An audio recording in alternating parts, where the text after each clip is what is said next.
ناظرین السلام علیکم، آپ دیکھ رہے ہیں اردو ٹائم نیوز۔ میں ہوں آپ کی میزبان اور یہ ہے آج کی اہم اور بریکنگ خبریں۔ پنجاب کی جیلوں میں منشیات کے استعمال سے متعلق تشویشناک انکشاف سامنے آ گیا ہے۔ عدالت میں جمع کرائی گئی رپورٹ کے مطابق پنجاب کی مختلف جیلوں میں 3873 قیدی منشیات استعمال کرنے والے قرار دیے گئے ہیں۔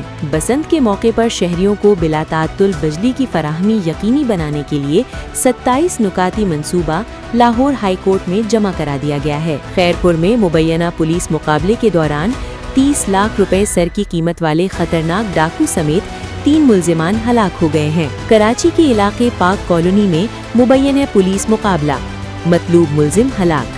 واقعے کی مزید تحقیقات جاری ہیں۔ Chairman P T I barrister Gohar کا کہنا ہے کہ ہتھیار اٹھانے اور معصوم لوگوں کو شہید کرنے والے ملک دشمن ہیں۔ چودھری صالح حسین نے ابوظہبی ڈائیلاگ میں پاکستان کی بھرپور نمائندگی کی، جس کو عالمی سطح پر سراہا جا رہا ہے۔ لاہور پریس کلب کی نئی منتخب ٹیم کے اعزاز میں یادگار ڈنر کا انعقاد کیا گیا۔ کینیڈا میں بھارتی جرائم پیشہ نیٹ ورکس کے انکشافات سامنے آ گئے ہیں، جس پر عالمی سطح پر تشویش پائی جا رہی ہے۔ جیفری ایپسٹین کا دعویٰ ہے کہ انہوں نے پاکستان اور بھارت میں انسداد پولیو مہم کے لیے فنڈنگ فراہم کی۔ امیگرنٹ ویزوں کی معطلی کے خلاف امریکی عدالت میں باقاعدہ چیلنج دائر کر دیا گیا ہے۔ الولا میں ارزنا کے عنوان سے عالمی اور سعودی فنکاروں کی 80 سے زائد تخلیقات کی نمائش جاری ہے۔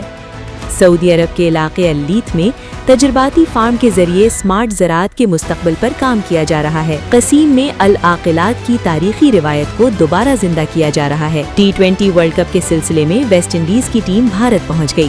ٹورنامنٹ کی تیاریاں تیز کر دی گئی ہیں۔ ٹیسٹ سیزن اور فٹنس مسائل کے باعث پیٹ کمنز نے ورلڈ کپ سے پیچھے ہٹنے کا فیصلہ کر لیا ہے۔ بھارت میچ بائیکاٹ سے متعلق سابق آئی سی سی پریزیڈنٹ کا کہنا ہے کہ بھارت میچ بائیکاٹ پر پاکستان پر کسی قسم کی پابندی نہیں لگے گی۔ عاصم اظہر کے کنسرٹ میں ماہرہ خان کے ڈانس پر سوشل میڈیا پر شدید تنقید کی جا رہی ہے۔ ناظرین، یہ تھی آج کی خبریں۔ مزید اپڈیٹس اور تازہ ترین خبروں کے لیے اردو ٹائم نیوز کے ساتھ جڑے رہیے۔ مجھے اجازت دیجیے۔ اللہ حافظ۔